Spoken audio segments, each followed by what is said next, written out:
Legacy Builders, Strategies for Building Successful Family Enterprises. Brought to you by Beacon Family Office at Asante Financial Management Limited. I'm your host, Corey Gagnon, and on this show, we explore global ideas, concepts, and models that help family enterprises better navigate the complexities of family wealth. Let's dive right in and start learning how to take control of your wealth and realize the lasting legacy you're intentionally working towards. Together, we're building legacies. Now, let's dive in. Today, we're discussing the ultimate strategy for selecting a governance structure for your family enterprise. But first, let's ask ourselves this one question. Why is a governance structure important for a family enterprise? If you're a family office or family business looking to preserve and grow your wealth, then you need to have a robust governance structure in place. A governance strategy is the foundation of any successful family office, ensuring your office operates efficiently and transparently. So what is a key element to make a cohesive family office work? As Friedrich Nietzsche, a 19th century German philosopher, said, "In family life, love is the oil that eases friction, the cement that binds closer together, and the music that brings harmony." His words emphasize the importance of love and unity in a family. This can be particularly relevant to family governance because a strong governance structure is built on a foundation of trust and cooperation between family members. Just as love acts as the oil that eases friction and binds family members closer together, a strong governance structure can also help family members work together more effectively by defining clear roles, responsibilities, and communication channels. Additionally, just as music brings harmony to a family, a well-crafted governance structure can foster shared vision and set of values that brings the family together and helps them achieve their common goals. The importance of love and unity in a family cannot be overstated, as it provides necessary foundation for a successful and harmonious family governance structure. In fact, love and unity can be seen as the bedrock upon which all other aspects of family life and governance rest. A family that is united in love and purpose is much more likely to be successful in achieving its goals, as all family members are working towards the same end. This is where a well-crafted governance structure can be particularly valuable, as it provides a framework for family members to work together effectively and achieve their common goals.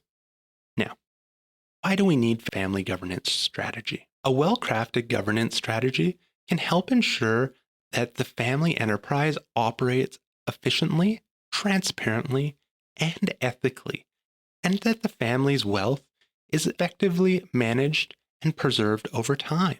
The topic is particularly relevant to those involved in family offices, wealth management, succession planning, and estate planning, as it provides insights into how to structure and manage family businesses and wealth over the long term and across multiple generations.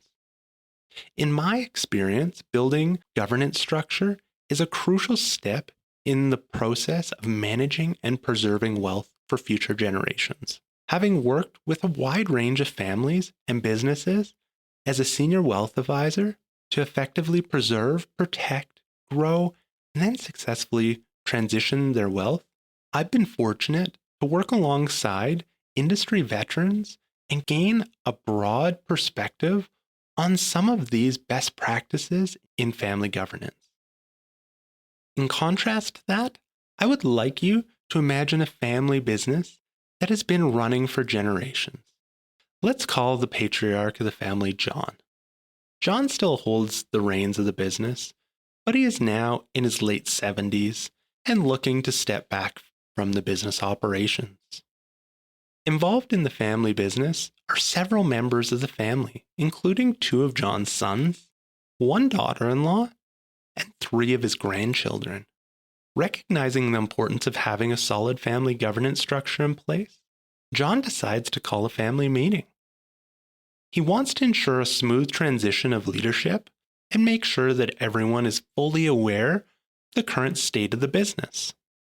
Together, the family discusses the future of the business and agrees to establish a family council, comprising of both family members and key non-family members of the business. This council will be responsible for making strategic decisions regarding the future of the business. Before this, John makes sure to hold a series of individual discussions with family members to determine their interests and suitability for various leadership positions within the organization.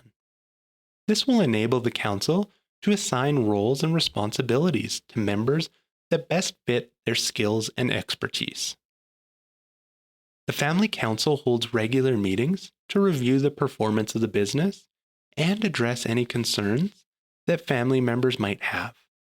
The council also devises policies and procedures that govern how the family members can enter and exit the business in order to minimize any disputes or conflicts that may arise. Through these meetings and discussions, the family in the enterprise is able to establish a strong governance structure that promotes transparency, accountability, and communication among family members. Over time, this approach leads to greater unity, trust, and a long-term sustainable family enterprise. So, why did I tell you about this scenario? I want you to understand the benefits of having a structured system in place to manage and govern your family enterprise. Without a proper system in place, family businesses can experience conflicts, communication breakdowns, and overall inefficiencies that can ultimately lead to the failure of the business, or even the breakdown of the family unit itself. By highlighting the benefits of family governance, such as increased transparency, communication, and clarity in the roles and responsibilities, people can better be equipped to establish their own governance structures and ensure the success and longevity of their family enterprise. One quote from the book called The Family Business Ownership: How to Be an Effective Shareholder, the author Craig Arnoff says, "Effective shareholders are those who take an active interest in the family business, educate themselves about the business and its industry, and work collaboratively with other family members to create and promote a shared vision for the future." Arnoff highlights some of the key characteristics of an effective shareholder in a family business.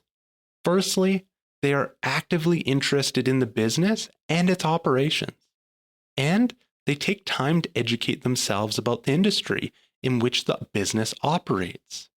Secondly, they work collaboratively with other family members to create and promote a shared vision for the future of the business, which can help to align everyone's goals and objectives. By doing so, they are helping to ensure the success and longevity of the family business. Overall, the quote emphasizes the importance of engagement, education, and collaboration in effective family business ownership.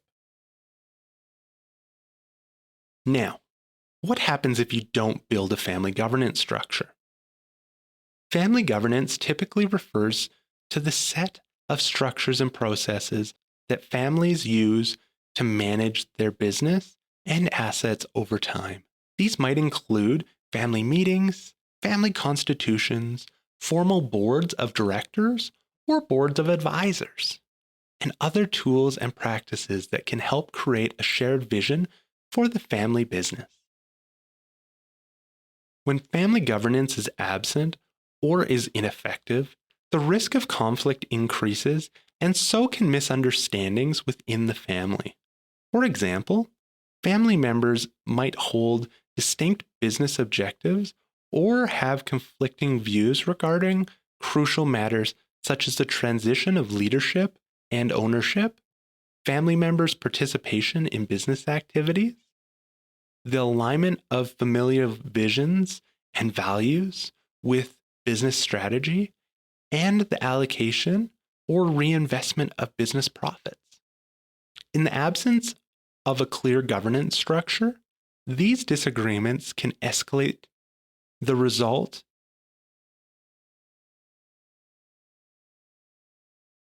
In the absence of a clear governance structure, these disagreements can escalate and result in hurt feelings, strained relationships, or even legal disputes. Furthermore, in the absence of a governance structure, decision-making might lack clarity, resulting in delays and inefficiencies. When family members are uncertain about their roles and obligations, enforcing accountability for their actions can become problematic. This situation can give rise to indifference or even inappropriate conduct, as family members might exploit their positions or leverage in manners that do not align with the business' best interest. In summary, practicing family governance is important for the long-term success of a family business. By creating a clear decision-making structure, accountability mechanisms, and a shared vision for the future, families can help minimize the risk of conflicts and inefficiencies and maximize the potential for long-term success and sustainability. Since the goal of Legacy Builders is to give valuable insights and strategies for business owners, family stewards, and the rising generation, I want to share some information on how to identify 3 components of family governance that might be helpful in determining your own family governance needs. From the Harvard Business School, this information comes from an article called The 3 Components of Family Governance. According to the authors, there are 3 components to family governance, namely periodic assemblies of the family council meetings, and a family constitution. Let's break each of these down. First, periodic assemblies of the family. This involves bringing the entire family together for a meeting, which typically is held on an annual basis. The purpose of the assembly is to provide a platform for open and honest communication, the sharing of information, and decision-making. The assembly can help to foster a sense of unity, purpose, and shared responsibility among family members. Second, family council meetings. For families that require a more structured approach to governance, family council meetings can be useful. These meetings bring together a representative group of family members who are responsible for creating policies, planning, and strengthening family communication and bonds. The family council serves as a decision-making authority for the family, helping to manage conflict and improve relationships. Third, a family constitution. The family constitution is a formal document that outlines the values, goals, and rules that govern the relationship between family members and the business. It covers key areas such as ownership, leadership, succession, and conflict resolution. The Constitution can help to ensure the family's interests are aligned with those of the business and can provide a framework for decision-making. To read the full article, we've put the link in the show notes. If you want to learn more about the topic, I recommend reading Craig Arnoff's book, Family Business Governance: Maximizing Family and Business Potential, and the Harvard Business Review's Family Business Handbook, How to Build and Sustain a Successful, Enduring Enterprise by Josh Barron and Rob Lanchiner. And if you'd rather watch something related to the topic, I would recommend the show Succession. While the show is fictional, it does beautifully capture what happens when a family patriarch steps down from their global enterprise, following the family and how it adjusts to this change. As we wrap up this episode, I want to circle back and emphasize the importance of having a governance structure in place for a successful and sustainable family enterprise. Love and unity within a family are crucial for strong governance structures to be built upon, as family members are more likely to achieve their common goals. The benefits of family governance include increased transparency, communication, and clarity in roles and responsibilities. Plus, improved family relationships. In contrast, without a proper family governance structure in place, family businesses may experience conflicts, communication breakdowns, and overall inefficiencies that can ultimately lead to the failure of the business, possibly the breakdown of the family itself. And finally, and I cannot stress this enough, we covered the importance of practicing family governance for long-term success and sustainability of a family enterprise. But most important, the family unit. Thank you for joining me, Corey Gagnon, your host of Legacy Builders Podcast. It's my personal passion to explore with you these topics related to family wealth.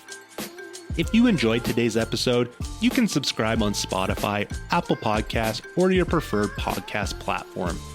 And don't forget to share this episode with family, friends, and colleagues who you care about. If you'd like to help support this show, you can do so by leaving a rating and review. If you have any questions about anything shared on today's episode, or have topics you'd like us to dive deeper into in future episodes, please let us know by emailing beaconfamilyoffice@asante.com. That's beaconfamilyoffice@ASSANTE.com. Legacy Builders, Strategies for Building Successful Family Enterprises is brought to you by Beacon Family Office at Asante. Are you worried about losing what you've created and seeking ways to transition your wealth across generations? Beacon Family Office at Asante supports our clients transition their wealth while maintaining relationships. If you'd like to access more content we've created, you can visit us at beaconfamilyoffice.com or for more details on our services and book an initial call. Thanks again for listening, and until next episode, stay intentional about building your legacy.